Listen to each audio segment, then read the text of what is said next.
Bem-vindos a Entre a Arte e o Algoritmo, do Medo à Descoberta. Eu chamo Paula e este é um podcast onde os criadores falam sem filtros sobre o impacto da inteligência artificial na arte. Em cada episódio ouvimos um autor que enfrenta uma presença nova e estranha. Uma máquina que sugere, que completa, que propõe, que imita, que aprende. Discutimos identidade, autoria, autenticidade e direitos de autor, num tempo em que a criação parece ter deixado de ser um ato exclusivamente humano.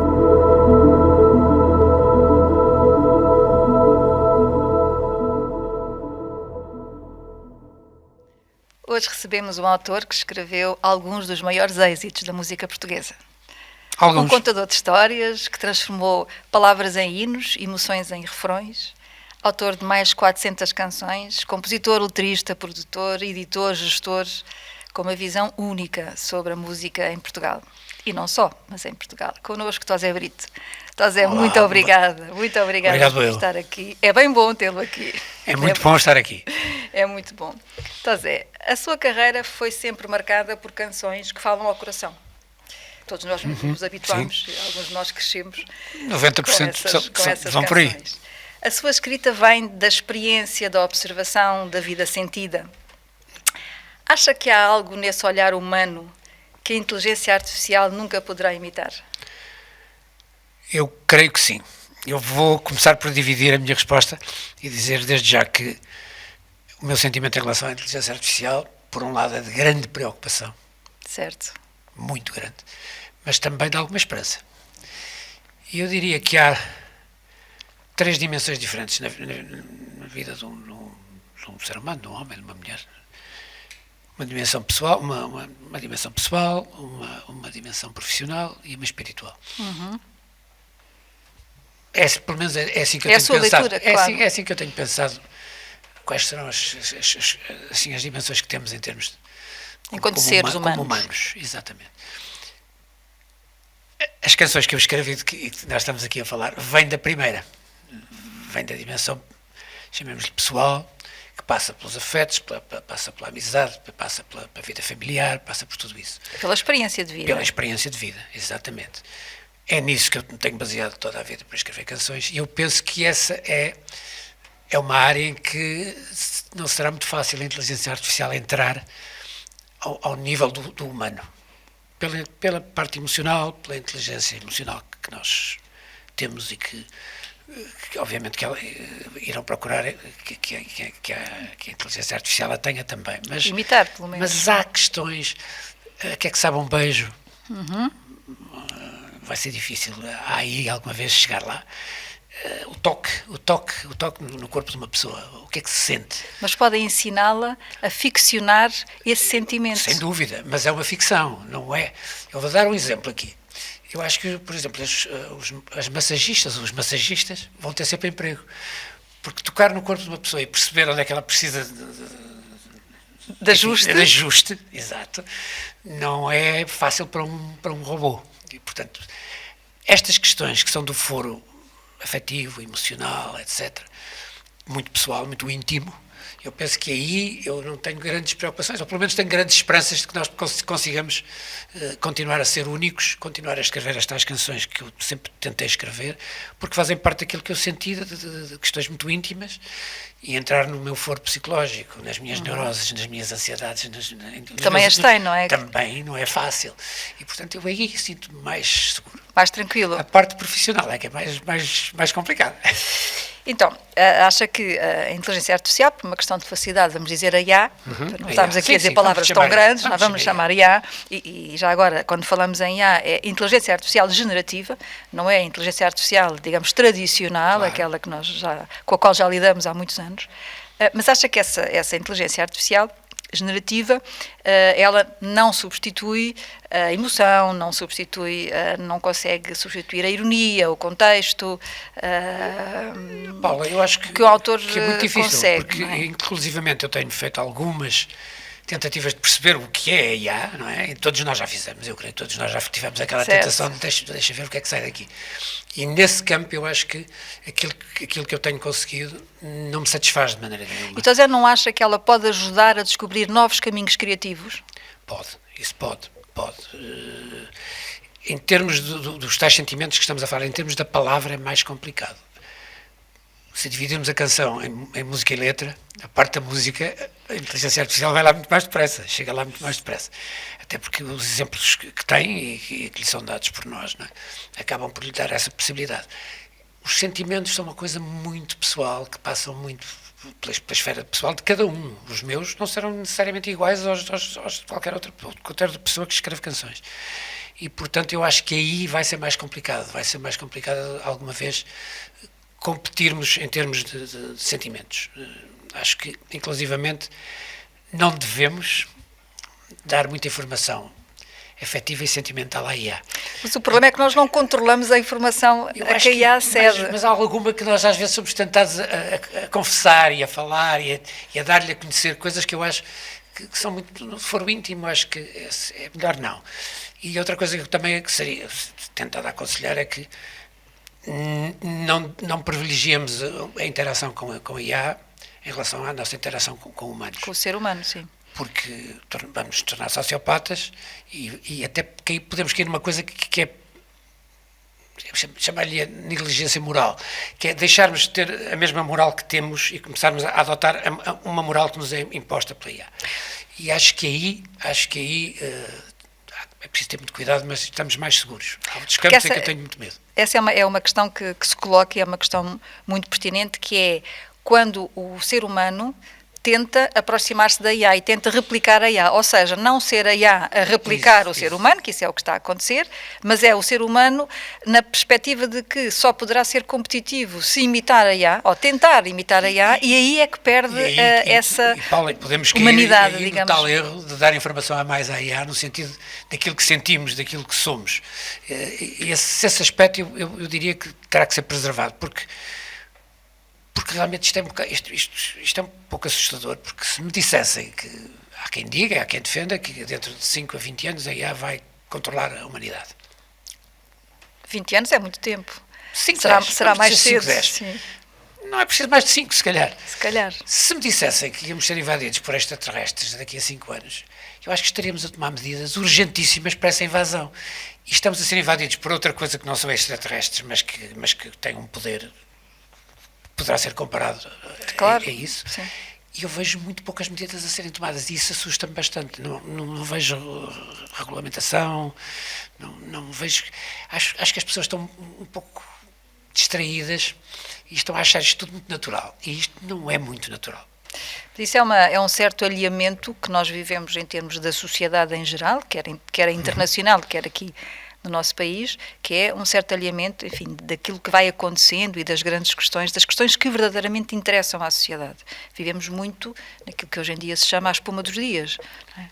Sem a noção de que, e vou dar um dado bastante preocupante, Força. Que é o facto de, há muito pouco tempo, ter saído numa revista técnica, científica, a previsão, e é uma previsão muito sólida, de que num espaço muito curto de tempo, 3, 4, 5 anos no máximo, por isso é que eu estava a rir quando José falava nos 5 anos, 90% dos conteúdos da internet terão sido gerados exclusivamente por IA.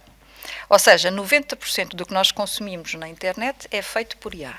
Ora, se a maioria da informação e dos conteúdos a que acedemos é na internet, isto leva-nos a algum grau de preocupação. Ao mundo analógico e deixar o mundo digital de lado. Eu acho que cada vez mais nós caminhamos para isso. Eu acredito que quanto mais se desenvolver tecnologicamente o mundo digital, em que está incluída a IA, como é evidente, nós vamos ter a tendência natural para nos defendermos de voltar ao chamado mundo analógico. Voltar à base, às origens, e não me espanta nada que isso altere significativamente o comportamento humano. Vai ser de tal forma violento este embate com a IA, que há aqui outra coisa que é terrível no meio disto tudo, é que isto vai beneficiar meia dúzia de pessoas, quando eu digo meia dúzia são muito poucas, que vão ficar, se são bilionários, vão ficar trilionários. Obviamente que vai... É exponencial, não se consegue ter a noção. Sim. Mas são pouquíssimos em relação depois àqueles que vão ficar muito mais pobres, que são milhões ou bilhões, não sabemos bem. Há uma parte dos 7 bilhões da humanidade que eu acho que ainda vai demorar a chegar lá à inteligência artificial, porque são continentes que não serão tão afetados como a Europa América e até uma parte da Ásia, como é evidente. Mas isso assusta-me bastante, porque isso é a IA ao serviço do capitalismo. O que nós estamos aqui a ver é que a IA é um instrumento capitalista, puro e duro. E há o lucro por trás disto. Quem está a investir bilhões na IA não vai querer perder dinheiro, não está a fazer isto porque são filantropos ou porque são nossos amigos. Portanto, eles vão querer ganhar dinheiro. E para ganharem dinheiro, eles vão ter que tornar obsoletas as vidas e as profissões de milhões de pessoas. E isto vai ter custos. E a outra consequência, que já estamos a sentir, mas que iremos sentir provavelmente a muito curto prazo, que é uma certa, vou usar uma palavra também incorreta politicamente, mas enfim, estamos a conversar, estupidificação geral, ou seja, nós cada vez pensamos menos, daí, enfim, este esforço destas conversas em que queremos refletir, claro, e de algum trabalho de reflexão, dizer, cada vez pensamos menos, cada vez somos mais autómatos e, portanto, cada vez desenvolvemos menos sinapses, cada vez somos mais escravos. E, no fundo, é esse projeto de manipulação, outra expressão forte, mas que temos que ter consciência dele, não é? Claro que sim. E aí os autores têm um papel muito importante. Eu tenho perfeita consciência disso e isso, como eu disse no início, a preocupação é muita e a esperança é alguma. Claro, sim. E a esperança é alguma porque realmente eu continuo a pensar que a inteligência emocional do ser humano que vai ter algum peso em algumas questões. Essas tais questões de que eu falei, das pessoas, há também a imprevisibilidade, que é uma coisa em que eu aposto muito. Aposto no sentido criativo, digamos assim. Estou a falar num ponto de vista criativo. Claro. Porque as máquinas estarão programadas para fazer muitíssimo bem aquilo que estiverem programadas para fazer, e vão fazê-lo incrivelmente bem, mas há um grau de imprevisibilidade que não está lá. Penso que ainda não está lá e que não sei se alguma vez estará, porque é aquilo que de repente é o gênio, é aquela centelha, é aquela coisa que faz com que o Shakespeare seja o Shakespeare e o Camões seja o Camões. E não sei se alguma vez a inteligência artificial poderia escrever os Lusíadas. Isso leva-me à questão do erro, que é algo que me tem inquietado e levado a alguma reflexão, que é a inteligência artificial tende a ser perfeita. Ela aprende a ser perfeita, ela é programada para ser perfeita. E às vezes eu penso que se calhar é a imperfeição humana, aliás escrevi um artigo sobre isso, é isso. Se calhar é a imperfeição humana que ainda nos pode salvar. Eu disse porque ela não consegue, mas sim, no fundo e isso o Tosé sente isso também na autoria, na arte. Claro. Porque há outputs que são geniais e que muitas vezes surgem de erros e de falhas. Completamente. E de erros e falhas na nossa vida cotidiana também. Certo, porque sim. Porque nós, de vez em quando, metemos o pé na poça, metemos realmente o pé na poça, fazemos uma grande asneira e isso traz-nos uma lição e traz-nos uma vivência que depois, transcrita para o papel ou para uma canção, ninguém estava à espera dela.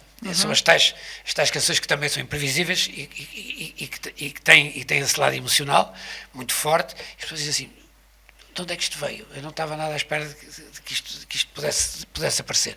Eu já me confrontei com algumas das centenas de canções que escrevi, já me confrontei muitas vezes com surpresas para mim próprio, de estar a escrever e de me serem coisas que eu digo, mas de onde é que isto vem? Isto não parece meu, não faz parte do meu mundo, do meu universo, mas de repente surgem coisas dessas, e surgem precisamente porque a imprevisibilidade, a imperfeição, os passos errados que nós damos nos ensinam coisas que é evidente que depois ao outro lado, que é uma chatice, é porque no momento em que a inteligência artificial tenha conhecimento disto, incorpora isto no seu conhecimento. Sim. Mas nós temos que isso é sempre o jogo do gato e do rato, não é? Exatamente, e temos que tentar ir sempre à frente. Sim. Neste campo, eu penso que a única hipótese é essa, porque depois há outra coisa que eu acho muito importante, é que relacionando a arte e neste caso a música, porque claro. Que é o meu campo, é aquele que eu conheço melhor, poderia falar de outros, mas... Sim, porque também já escreveu, mas vamos sentar... Já escrevi, mas o Tosé é sobretudo, digamos, um autor de música, de canções. Já escrevi textos para o Herman, sei lá, para programas de humor, coisas muito diferentes daquilo que faço habitualmente. Os Tebos, não é? Os Tebos era a criação sua. Era escrito por mim e pelo António Teles, que enfim, escrevíamos aquilo porque o Herman não domina o mundo do futebol e achava que queria criar um personagem, e criou um personagem os Tebos genial, é um personagem, que a criação é dele, não é nossa, os textos é que eram nossos, não é? Mas isto para voltar atrás e para estávamos aonde que eu queria, havia aqui uma coisa que eu ia, um ponto em que eu ia tocar. Na inteligência artificial e no erro, na falha. Pois, mas não era aí. Bom, sim. Passemos à frente. Eu já lá vou. Eu já lá vou. Era uma coisa curiosa que eu ia... Então, mas há de se recordar, não há... De que eu ia falar já. Vamos conversando. Ainda relativamente à sua obra, à sua vivência, que é uma obra muito, muito pessoal, e aliás, isso é assumido até, não é? Que é uma obra pessoal, que vem muito da sua experiência, mesmo quando o Tosé escreve para outros, há sempre aí uma componente muito, muito pessoal. E como dizia bem, a IA rapidamente absorve estilos. Copia vozes, escreve canções, é muito fácil. Aliás, hoje em dia nós sabemos aquela plataforma da Mubert, mas há outras que têm tantas canções, tantos trechos novos quanto o inteiro catálogo todo do Spotify, não é? Uma coisa aqui que é muito importante, é que de repente 90% das canções que o Spotify vai ter daqui a 5 anos, se calhar, são criadas por inteligência artificial. Claro. Já sei o que te ia dizer a respeito disso. E em função do meu campo, que é a música, há um aspecto em que eu acho que nunca a inteligência artificial vai mexer muito com o status quo que temos atualmente, que é o dos espetáculos ao vivo. Acha? Ou seja, acho. Isso tem sido aqui um debate curioso. Acho que pode ser um debate interessante, porque eu acho que o ser humano vai querer sempre ver em cima do palco um ser humano com que se identifique e que possa dizer, eu quero ser como ele. Então, mas eu não quero ser como um robô, eu não quero ser como um autómato, eu não quero ser como um avatar.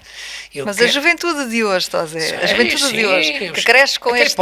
Coreia, exatamente. No Japão já há espetáculos mas eu creio que se vão completamente... cansar. É a minha teoria. É uma boa esperança. É a minha teoria, é uma esperança, mas é também uma teoria. Não é a mesma coisa. Em termos emocionais, podemos gostar imenso da música. Depois há outra coisa que é muito importante num espetáculo ao vivo, não é só o que se passa em cima do palco que é importante. É nós sentirmos parte de uma festa, a relação entre o público e o seu artista. Exatamente, há uma celebração que se passa entre o que se passa em palco e o que está a passar na plateia, e essa celebração muitas vezes as pessoas até alheiam-se do que está a passar em palco. Essa é a dimensão espiritual a que falava. É a terceira dimensão. É a terceira dimensão. É isso? Exatamente. Ia chegar lá por aqui. Mas eu penso que vamos chegar a um momento em que vamos ter que acreditar no sagrado. E o sagrado, para mim, é o que é humano. Sim. Porque eu não concebo que nos tornemos sociopatas, como eu dizia lá atrás, ou negligentes morais, ou seja lá o que for, não é? E que passemos a passar mais tempo no nosso dia com uma máquina do que com humanos. Mas já passamos hoje, não é? De certa forma, se incluirmos o tempo profissional, em termos de trabalho, não é? Em que temos que estar com um computador à nossa frente, ou com um telemóvel a atender chamadas, ou a responder e-mails, etc. Se contabilizarmos esse tempo, sim. Mas eu ainda durmo como um ser humano ao meu lado. Não durmo com um autómato ao meu lado. Sim. E antes de ir para a cama falo com ela, e quando acordo de manhã falo com ela, tomo um pequeno almoço com ela, janto com ela. Os meus amigos, quando saio e quando vou para os copos ao fim de semana, não são autómatos. E esses momentos, para mim, são insubstituíveis. São os melhores momentos, talvez os que me dão mais prazer na vida. Não sei se alguma vez isto será substituível por termos um boneco ao nosso lado. Com gerações que hoje passam o dia com os headphones colocados e que passam o dia, enfim, nas redes, nos telemóveis, completamente aliados, que cada vez têm menos processos e menos comportamentos de socialização, se calhar é mais fácil isso acontecer. Eu percebo o que é que o Tosé diz. A minha esperança é que, com o tempo, o humano descobre que, apesar de tudo, precisa do humano. É no humano que precisa se do revê. humano. É no humano que está à mão, que tem a mesma temperatura que a nossa e que nos toca, e que nos aperta, e que nos sustenta, e que nos É curioso, acompanha. Nós sentimos isso, não tem a ver com a IA, mas tem a ver também com o processo de isolamento. Nós sentimos isso a seguir à Covid. Quando aconteceu, portanto, nós estivemos isolados durante praticamente 2 anos, e depois o boom de espetáculos ao vivo, digamos, o consumo cultural que aconteceu a seguir, nós aqui, enfim, na SPA tivemos muitos exemplos disso, nós apercebemos de que havia uma carência enorme, e nós comentávamos isso aqui entre nós, que isto significa que as pessoas querem estar com o seu autor, com o seu artista, querem ver, querem tocar, querem sentir. Querem ser parte. Querem sentir. E é muito difícil ser parte de uma máquina. para mim ainda não faz qualquer sentido e tenho esperança. Eu vejo realmente as gerações novas, como tu estavas a dizer, Paula, e tens toda a razão, tenho-os à minha volta, os meus netos. Claro, sim. Os meus netos são capazes de passar muito mais tempo com o telemóvel na mão, ou com o computador, ou ouvir música, ou com jogos, ou seja lá o que for, do que eu alguma vez passei, ou do que eu passo, não é? Apesar de tudo, também uso o telemóvel para muita coisa, mas pronto. Até escreve no telemóvel, não é? Até escrevo no telemóvel, é verdade, escrevo canções e não só, e escrevo textos e muita coisa que escrevo no telemóvel, porque dá um jeitão, tê-lo à mão. Mas acabo por voltar, dando 2 passos atrás, àquilo que estávamos a dizer há pouco. Eu gosto de me deitar com uma pessoa, acordar com uma pessoa, tomar um pequeno almoço, e o almoço, eu jantar com ela, poder falar da minha vida pessoal, da minha vida afetiva, de tudo isso. Com uma pessoa com quem eu me identifico, que eu amo, pode ser apenas um amigo, é uma forma de amor. A amizade e o respeito são formas de amor, claro que sim. Não estou a falar do amor romântico só, estamos a falar de amizade, de respeito, tudo isso. E isso vem sempre dos humanos. Quer dizer, para já vem sempre dos humanos. A máquina, eu não sei se a máquina é minha amiga, se me respeita ou não. Temos muitas dúvidas. Tenho seríssimas dúvidas se a máquina é minha amiga, se me respeita. E quanto mais ela... Mas ela quanto mais ela aprende e quanto mais ela entrar no meu campo pessoal, não é? e me reduzir o meu espaço, eu vou cada vez rejeitá-la mais. Eu acho que este fenómeno de rejeição vai acontecer. Porque a máquina não sente, pelo menos por enquanto. Não sente, é talvez a grande dificilmente. questão que neste momento nós ainda podemos dizer e que nos podemos agarrar, é que a máquina não sem sente, dúvida, não é? Sem dúvida. A máquina aprende a gerar padrões, aprende a gerir padrões, mas não sente, não tem a capacidade de perceber o que sente um país. É curioso porque isto não tem essa capacidade de maneira nenhuma. Mas eu estava-me a lembrar que li uma coisa há pouco tempo, e é giro, sobre um cientista que se chama Geoffrey Hinton. Hinton, sim, esse é um senhor extraordinário. Que é um senhor que tanto quanto sei, ganhou o Prémio Nobel nos anos 80 por neurociência, que depois deu origem à IA, não é? Que foi o início de tudo. E ele diz uma coisa curiosíssima, numa entrevista que eu li há uns tempos, não sei onde. Ele dizia, mas dizia isto com um certo humor, porque ele estava a dizer isto com humor, mas ao mesmo tempo eu percebi o que ele queria dizer. Nós temos que despertar na inteligência artificial um sentido maternal. Sim. Porque a única situação na humanidade em que um ser humano menos inteligente domina completamente outro muito mais inteligente é quando um bebé domina completamente a mãe. E a mãe faz tudo e mais alguma coisa para que aquele bebé que acabou de nascer, que é um recém-nascido, esteja feliz, esteja confortável, se sinta bem, etc. Ele dizia, se conseguirmos despertar esse sentimento maternal na IA, vamos ganhar a batalha de certeza. É evidente que como é que se desperta este sentimento na IA, é muito curioso. E o problema depois é que também pode haver uma situação de alguma agressividade física. Assim, ajuda-me que eu sim, pois, isso aí não consigo nada. Será um bocadinho arriscado. Eu acho arriscado mais, eu acho que ele disse isso. Disse isso a brincar. De uma forma claro, sim. Quase, no fundo, quase como uma negação de que vai ser possível controlar a inteligência artificial. Porque eu acho que o que ele está a dizer não é possível, despertar este sentimento na inteligência artificial. Sim. É muito mais provável aquilo que ele disse a seguir, que é daqui a pouco tempo teremos armas bioquímicas e armas nucleares. A inteligência artificial vai nos ensinar a fazer isso em casa. E podemos todos ter armas químicas e podemos usar, cada um pode usá-las, não é? Mas mais do que isso, ela pode controlá-las e pode utilizá-las. E também pode fazer. Um dos grandes problemas, há vários, mas que é ao mesmo tempo um desafio extraordinário, é a questão da IA associada à governance, que é quando nós colocamos situações de gestão e de decisão política, a nível de Estado, obviamente, ou a nível de administração de empresas, por exemplo, como aconteceu na China aqui há uns anos, em que há um algoritmo que vai para o Conselho de Administração e toma decisões relativamente à forma como o banco, enfim, como as aplicações iam ser geridas, porque a ideia é que é matemático e, portanto, é certo, ali não há falha, assim como agora a Albânia nomeou uma ministra para gerir a questão dos contratos, porque era 100% anticorrupção. Se acabam com a corrupção. Enfim. Ao mesmo tempo houve uma operação há dias em que só um cirurgião com robótica fez uma operação complicadíssima e não falhou nada, não é? Portanto, vai haver campos. Essa área é uma área de facto de um avanço extraordinário. A saúde, a educação, a própria educação, quer dizer, vai ser muito mais fácil. Eu acho que onde o homem pode ser, isto está a acontecer com a música já, e vai acontecer com muitos mais campos, que é, vamos pedir à inteligência artificial, à IA, que nos faça uma canção. e ela faz uma canção. E nós depois não vamos usar a canção tal como ela está, Sim. tal como ela foi feita. Vamos trabalhar em cima desse Sim.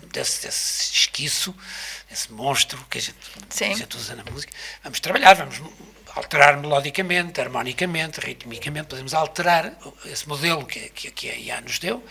Em termos da letra, vai ter que ser alterada, porque, por aquilo que eu tenho visto, vai ser mais complicado, vai ser de escrever ao nível dos grandes poetas, dos grandes escritores de canções, que também são poetas, que acabam por ser todos poetas. E por acaso, não é por acaso que eu dizia, será que a inteligência artificial poderia escrever os Lusíadas um dia? Tenho dúvidas, mesmo tendo lá os Lusíadas, a Odisseia e as grandes obras que a humanidade, não vai sair nada de muito parecido, creio eu. Ficaria espantadíssimo se saísse. Falta a centelha humana. Vai sempre faltar essa centelha humana. Neste lado criativo. Agora, há outros lados em que... Mas aí é como ferramenta, José. Aí a ajuda, como ferramenta é indiscutível, que é de facto uma ajuda extraordinária, não é? Aliás, até no nosso dia-a-dia. Eu próprio já usei a IA nesse sentido, dizer assim, claro. Ajuda-me, olha, resume este livro. Eu não tenho paciência, por exemplo, isto é uma coisa que se faz com facilidade, tu sabes isso Sim. melhor que eu, que é meter lá um livro de 600 páginas, que está lá, que a gente sabe que está lá, e diz assim, faz-me um resumo disto, que eu não tenho tempo para ler as 600 páginas. E sai-te um resumo perfeito. Podes defender uma tese de doutoramento com aquilo e ter uma boa nota. Teoricamente, se depois pensares bem em cima daquilo. Pois. Mas lá está. A base está ali. Sim, mas isso é uma ajuda, isso é como ferramenta. É uma ajuda brutal. E depois, em cima daquilo, tu crias, modificas, alteras. Vais ter que dar o teu input, porque é muito frio. Aquilo que sai da inteligência artificial, o que eu tenho visto, é que é muito frio. É muito exato, é muito preciso, conciso. Voltamos à questão da falha e do erro. É frio. Falta a falha, falta o erro. Falta o erro, que isso falta ainda não... A imperfeição, ainda não conseguiu aprender... Lá chegará, com certeza. Enfim, há quem diga que é um caminho. Pois, vamos ver. Mas vamos ver. Mas assim, as imperfeições da IA assustam. Pois, o problema é que as imperfeiçes da IA podem ter consequências mais graves, com todo o respeito pelos autores, mas podem ser mais graves do que uma canção que não sai tão bem, não é? Ou um livro, isso é que é mau. Ou um livro que, enfim, não é tão... Claro. Que tem menos sucesso ou que não está tão bem escrito, assim, não é? Porque de facto, nós vivemos muito disso, vivemos muito da emoção, vivemos muito da falha. E as grandes evoluções, algumas das grandes evoluções, das grandes descobertas da humanidade ocorreram por falhas. Na sequência de falhas, Óbvio. De repente percebe-se que afinal aquela falha até tem uma utilização fantástica, não é? E eliminarmos isso... E há bocado tocamos nesse aspecto, Paula, mas não entramos a fundo nele. Da terceira dimensão de que eu falei, que é a espiritual, não é? E esse é um teste que qualquer pessoa pode fazer a pergunta... Deus existe? E a resposta é muito clara, diz assim, não podemos dizer se Deus existe ou não existe. Há teorias teístas que dizem que sim, ateístas que dizem que não, agnósticas que dizem que talvez, e dão-te uma explicação lógica, filosófica, fria, etc. Mas a fé é outra coisa completamente diferente. Voltamos ao sentir. Voltamos ao sentir e voltamos ao pensar também, fugindo do que ela... Ela pensa. Ela pensa, mas de uma forma lógica. Não ilógica nunca. Mas ela replica os nossos padrões neurais. Replica alguns. Eu, por exemplo, acho que eu tenho fé. Sim. Posso dizer que tenho fé.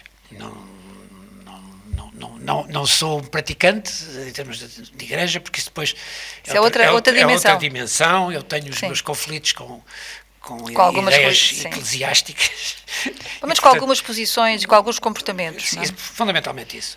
Mas tenho fé. Claro. E de onde é que vem esta fé? Esta fé vem é curioso, porque eu li um livro há muitos anos, que nunca mais me esqueci, que se chamava O Homem que Não Acreditava em Deus. É uma conversa entre um filósofo católico, Jean Guiton, já morreram os dois, e Jacques Lanzmann, que era ateu. Portanto, é um livro delicioso. E de repente, eu que não tinha, quando li o livro não tinha assim nada... A minha fé era assim uma coisa muito de infância, da minha mãe me ter dito, olha, reza que alguém lá em cima vai olhar por ti. Então, depois passei uma fase em que não acreditei em nada, etc. E de repente há uma questão base no meio disto tudo e que não é muito lógico pensar-se assim. Ou tudo nasceu por acaso ou tudo é um mistério. Uhum. O Big Bang nasce... De onde veio a primeira partícula de matéria? De onde o universo se expande de uma forma absurda em milésimos de segundo. O Big Bang é uma coisa estudada, é uma coisa brutal. Sim. De onde vem a primeira partícula de matéria? basta esta pergunta. Uma variante cosmológica que tivesse acontecido neste momento do Big Bang, o universo não seria nada do que é, nós não estaríamos aqui. Como os outros não são. Exatamente. Portanto, acreditamos ambos que existe um multiverso, não é? Depois, quando somos confrontados com isto, diziam o Jean Guiton, de uma forma curiosa e interessante, assim, só podemos acreditar que as coisas aconteceram por acaso, e se então foi por acaso, tudo é por acaso. Estamos aqui por acaso, certo. Não damos votadas uns aos outros por acaso, não nos matamos uns aos outros por acaso, o equilíbrio, porque parte-se do princípio, em termos cosmológicos, que isto tenderia para a entropia. E ao contrário, quer dizer, pelo menos até ver, o universo continua a se expandir ordeiramente, ordenadamente, e nós estamos cá, neste planetazinho, pequenino, no meio disto tudo, sem saber bem o que isto é, mas não, o que é que andamos a fazer, mas, não é? Mas pelo menos respeitamos-nos também. Claro. E o acaso tem limites, não é? O mistério. Sim, o acaso tem limites, o mistério exatamente. Embarca tudo. Quando a gente diz, ok, eu não sei porquê, é um mistério, mas eu acredito no mistério. E quando se acredita no mistério, vem a tal fé que não é lógica e que não tem explicação. É a tal dimensão espiritual, é a tal dimensão não é? espiritual que eu penso que será difícil numa máquina chegar lá. Falando em filósofos, ocorre-me o Sartre quando ele dizia que o homem, mais qualquer coisa parecida com isto, o homem nasceu para ser livre. Sim. Isto por um lado. Por outro lado, ou ao mesmo tempo, a IA ajuda à perfeição, ajuda a fazer as coisas, a fazer qualquer produção de uma forma mais fácil, mais tranquila, claro, mesmo. Enfim. Claro. Será que quando nós usamos a IA em prol de um conforto criativo, estaremos a abdicar de alguma forma da liberdade, da capacidade que temos e da possibilidade que temos de ser livres? Não sei se me faz entender o que é.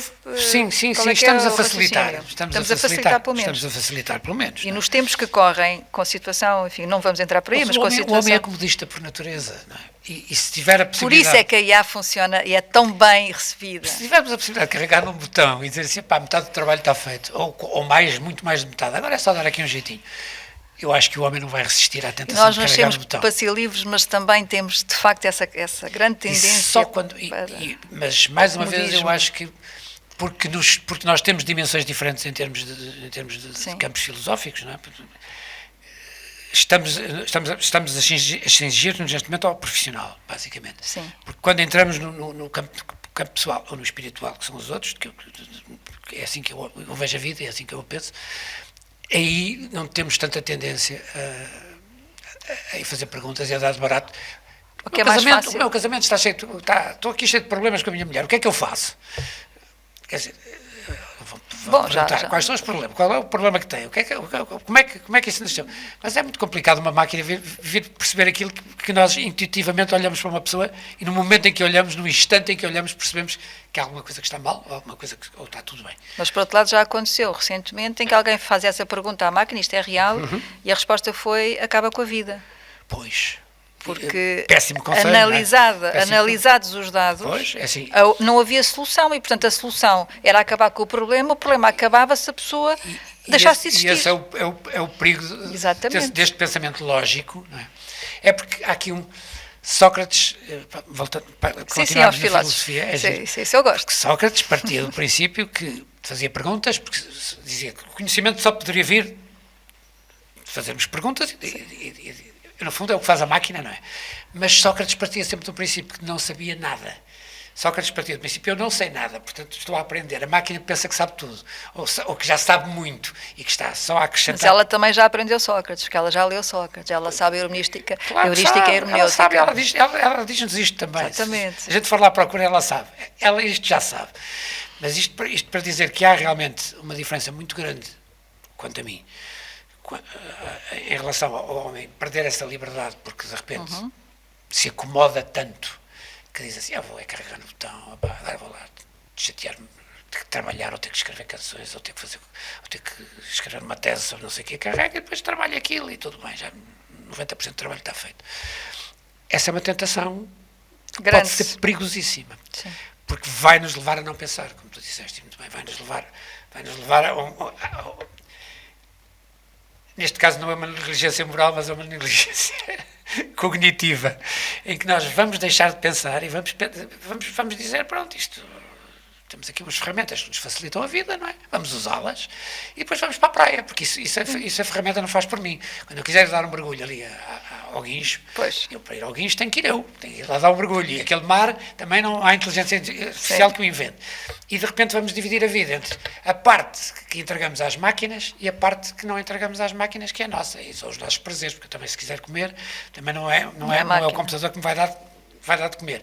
E se eu quiser então uma comida especial, ir a um restaurante comer um bife XPTO, muito menos, ainda mais complicado é, porque não é aquela coisa que a máquina me dizer, manda vir do restaurante A, B ou C, manda vir o bife, que não é mau. Não, eu quero ir ali, quero ir àquele, quero ter aquela experiência de me sentar ali, de estar a ver as pessoas. Corremos um risco, e é um risco, para mim, óbvio, que é dividirmos a vida em compartimentos estanques. Neste, eu uso a inteligência artificial e deixo que ela me ajude e dou-lhe tudo o que puder dar, porque ela é para o meu benefício. Neste campo não a deixo entrar. E não a deixo entrar porque ela nunca poderá substituir isto. O problema é que, para usufruir desses prazeres, e para ir para o guincho, e para ir para o restaurante que gosta, e outras coisas que tais, claro, tem que ter condições económicas, porque por enquanto ainda vivemos numa sociedade em que requer que tenhamos capacidade económica ou financeira para pagar esses prazeres, e a IA coloca em risco alguma dessa remuneração, neste caso em concreto, no que diz respeito aos autores, e queria focar um bocadinho nesta área. Eu sei que o José tem estado preocupado, como nós todos estamos, com o impacto que esta situação tem ao nível autoral. E vai ter, porque é um já tem. O José sente já, até porque é uma pessoa extremamente ligada a este mercado, particularmente da música.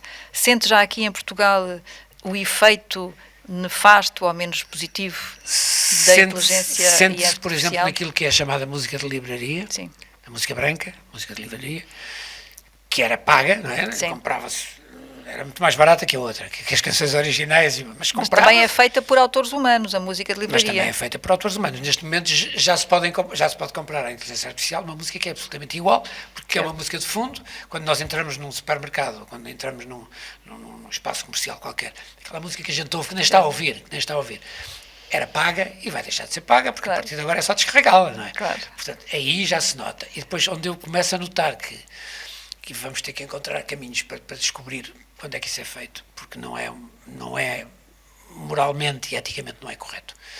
É no tal uso que é, dá-me uma canção, e depois em cima dessa canção eu vou trabalhar, vou modificá-la um bocado, vou para estúdio com músicos, libertei-me de uma série de trabalho criativo e agora é só mudar um bocadinho isto. Diga uma coisa, se a IA fizesse uma música, compusesse uma canção, isto entre aspas tudo, eu digo sempre entre aspas, para mim esses conteúdos não são arte, mas isso é a minha opinião, isso aqui não interessa nada. Se a IA compusesse uma canção ao estilo de José Brito, o José Brito, como é que reagiria? Sentia-se admirado, processava, ria-se? Dependia do produto final, sinceramente. Se ela conseguisse fazer uma canção que eu achasse que tinha qualidade, sentir-me honrado, porque isso quereria dizer que a informação que ela lá tinha, que era suficiente para produzir alguma coisa com qualidade. Não quer dizer que eu fosse nunca usar isso. Eu por princípio, sou contra, até porque sou de uma geração que não nasceu com... Eu nasci com não havia telemóveis sequer, quer dizer, nós somos todos nós, ou muitos de nós, vimos num tempo em que tínhamos um telefone fixo em casa, no hall de casa, e tínhamos que ir para o hall. Há muita gente que não faz ideia o que é isso, não é? Antigamente havia um aparelhozinho com um disco que se rodava. Eu nasci e não havia televisão, os primeiros anos de vida. E havia cabines telefónicas na rua. Eu lembro-me exatamente, cabines telefónicas na rua, um telefone fixo em casa, que toda a gente usava para falar com toda a gente, não havia televisão. E comunicava-se na mesma. Perfeitamente. O mundo era se calhar mais saudável até em alguns aspectos, menos avançado tecnologicamente, sem dúvida, claro. Mas mais agradável noutros aspectos. Quando se levanta o problema do poder monetário para poder fazer determinadas coisas, levanta-se um problema também que me parece que é um problema que vamos ter que pensar a sério. É que há uma parte gigantesca da humanidade que não vai ter dinheiro para comprar um computador ou um telemóvel para ter acesso à inteligência artificial. E vai haver uma pequena parte da humanidade que vai ter esse instrumento na mão. E a desigualdade que isto vai criar vai ser absolutamente brutal e não é absolutamente nada democrático, antes pelo contrário. É o sistema capitalista, mais uma vez, a funcionar em pleno. Assim ele está a ser controlado e assim é o projeto. Se tivesse que ensinar a inteligência artificial a escrever como o José Brito, qual é que era a primeira lição que lhe daria? Essa pergunta é muito boa. Musicalmente é uma coisa, em termos das letras é muito difícil, porque eu teria que lhes dizer o que é que vivi. Teria que escrever um... Sim, mas ela já sabe o que é que viveu, não é? Ela tem acesso a... Por acaso eu tenho feito a experiência de vez em quando de dizer quem é José Brito? Como pergunto às vezes quem é Pedro Brunhosa, ou quem é Rui Veloso, ou sei lá. Sim. Nos casos, já me apercebi que o que é que ela faz? Ela deita para cá para fora o que lá tem. E está completamente errado. Diz que eu nasci em 1946, eu nasci em 51. Diz que eu nasci... Isso não se faz, isso é maldade. Está tudo errado. Está tudo errado. E o que é que eu descobri que muitas pessoas já fazem? Dizem assim, porque depois tem lá um sítio em que tu pões um polegar para cima ou um polegar para baixo. Sim. E depois o polegar para baixo e ela pergunta, onde é que eu me enganei? Claro, que ela aprende... E há gente que mete lá o seu currículo inteiro. Claro. Vem, tudo. Há determinadas pessoas que te perguntas quem é, não sei quem, e dizem-te inclusivamente a que horas é que se levanta, a que horas é que se deita, a que horas sai de casa. Sim. Sabem tudo porque as pessoas têm tanta vontade que a máquina diga quem elas são. Dou toda a informação possível à máquina. Eu não dou informação nenhuma à máquina sobre o que eu faço, nem quando nasci, nada, zero. Se tiver que descobrir, que vá à Wikipédia. Que descobre mais umas coisinhas, não descobre tudo, mas já está mais próximo. E a Wikipédia já está mais próximo. Na verdade, o que eu tenho visto é fraco, muito fraco em relação a isso. Para escrever uma canção, mais difícil ainda se torna, porque assim, eu teria que dizer, eu disparei em muitas direções. Ou seja, escrever para o Carlos do Carmo os retalhos não tem nada a ver com escrever o Amanhã de Manhã para as 12. Eu teria que... São registros muito diferentes. Completamente. Musicalmente são registros opostos. Eu diria quase completamente opostos. Portanto, eu teria que introduzir uma série de informação lá para dentro e depois dizer-lhe, faz mais neste estilo ou mais neste estilo, porque se ela fosse misturar estilos ia dar uma caldeirada. Sabe-se lá. Quer dizer, eu já fiz essa tentativa e eu de tentar dizer assim, vou tentar meter aqui um bocadinho disto. Já fez estéticas sem ser pop, com estéticas de música popular, de música folclórica. Já fiz tentativas, eu próprio, não é? Sim. Sem máquinas. O que é que sai? E nunca saiu nada de brilhante. Porquê? Porque realmente há lógicas musicais. Uma canção que começa de determinada maneira tem uma lógica musical, deverá seguir uma lógica musical. Às vezes há surpresas. O Bohemian Rhapsody dos Queen. Sim, eu estava precisamente a coisas pensar, que de repente a gente diz assim, o que é que aconteceu aqui? Passa para uma coisa prática, não é? Aí está, e depois volta à canção pop. Pois, é algo que a IA se calhar não conseguiria, porque efetivamente é o tal erro, ou pelo menos é a tal impressão, aparente imperfeição. Exatamente, e uma imprevisibilidade quem brutal. Quem é que faz uma canção com aquela duração e com aquela... I've killed a man. E está ali a dizer uma canção linda, uma balada, e de repente rebenta uma orquestra e entra uma coisa prática e a gente diz assim, o que é que está aqui a passar? E foi genial. E a genialidade da canção é essa, não é? Mas para a inteligência artificial chegar a fazer uma canção dessas é preciso meter lá muitas e dizer assim, agora tenta misturar esta com esta. Não era fácil, mas ficaria muito honrado se saísse uma coisa boa, sendo que, por aquilo que tenho visto, não vai ser fácil. Não vai ser fácil quando estamos a falar não da música branca, de que falámos há pouco, isso é facílimo. Instrumentalmente, em termos musicais, é muito mais fácil para a inteligência, para a IA fazer música. E é mais algorítmico. Há 12 notas. Pois, exatamente. Na realidade há 12 notas. É mais fácil. O algoritmo chega lá muito mais depressa. Claro, sim. É matemática. É matemática, porque a música é matemática. É matemática. Sim. Temos grandes obras a linguagem a falar verbal nisso. não é matemática de maneira nenhuma. É tudo menos matemático isto. Sim, claro. E então aí é muito mais complicado chegar lá. Eu ficaria deliciado se a inteligência artificial conseguisse fazer uma canção, não só igual à minha, mas igual à de qualquer compositor conhecido. As pessoas, até desta nova geração toda, seria muito interessante ver, mas ainda não vi isso acontecer. O que já vi acontecer, e cada vez, e isso é que me parece moralmente correto nem ético, é pessoas pedirem ajuda à inteligência artificial, trabalharem em cima desse modelo e depois irem para estúdio gravar outra coisa completamente diferente, que tem ali uma grande parte de inteligência artificial, mas ninguém sabe. Ninguém sabe o que é. Então, Zé, estamos a chegar ao fim. Tenho aqui uma última pergunta, que esta, para mim, é muito interessante saber a sua reação. Imagine que estamos num cenário apocalíptico, estamos a chegar ao fim do mundo, digamos assim, pelo menos deste mundo, tal e qual o conhecemos, e que o Tosé era convidado a deixar uma última canção ao mundo. Escreveria sobre o quê? Teria que necessariamente escrever sobre aquilo que conheço. Escrever sobre o futuro seria uma incógnita nesse momento. Mas eu teria que dizer que valeu a pena. Há uma canção que se chama Valeu a Pena, que a Maria da Fé cantava. Acho que era a Maria da Fé que cantava. Ou a Lucília do Carmo. Uma das duas. Do professor Muniz Pereira. Chama-se Valeu a Pena, é um bom fado, é um bonito fado. E eu iria por aí, a canção não se chamaria Valeu a Pena, porque já existe o título e eu não iria copiá-lo. Não iria plagiar o título do meu querido Mário Muniz Pereira. Mas teria que dizer que tudo aquilo que eu vivi, que valeu e que este mundo valeu a pena, apesar de tudo. Este mundo valeu a pena e que me sinto muito feliz por ter estado aqui. Estou cá há 74 anos, espero estar mais alguns, mas que sem dúvida que esta travessia foi muito boa. E eu estou muito feliz por nós termos tido esta conversa, Tosé. Muito obrigada, foi uma conversa aberta, generosa, franca, como sempre, mas aqui partilhada. Muito obrigada mesmo, foi um gosto, um privilégio. Num tempo em que os algoritmos querem prever tudo e parecem prever tudo, fica claro com esta conversa que há coisas que só se aprendem com sentimento, com emoção, com estrada, com silêncio, com vida e com o coração aberto. É verdade. Porque, no fundo, não se trata do que a inteligência artificial consegue fazer, mas sim daquilo que nós, seres humanos, ainda escolhemos sentir, escrever e partilhar. Obrigada por estar connosco em mais um episódio do podcast da SPA. Entre a Arte e o Algoritmo, siga-nos nas redes sociais.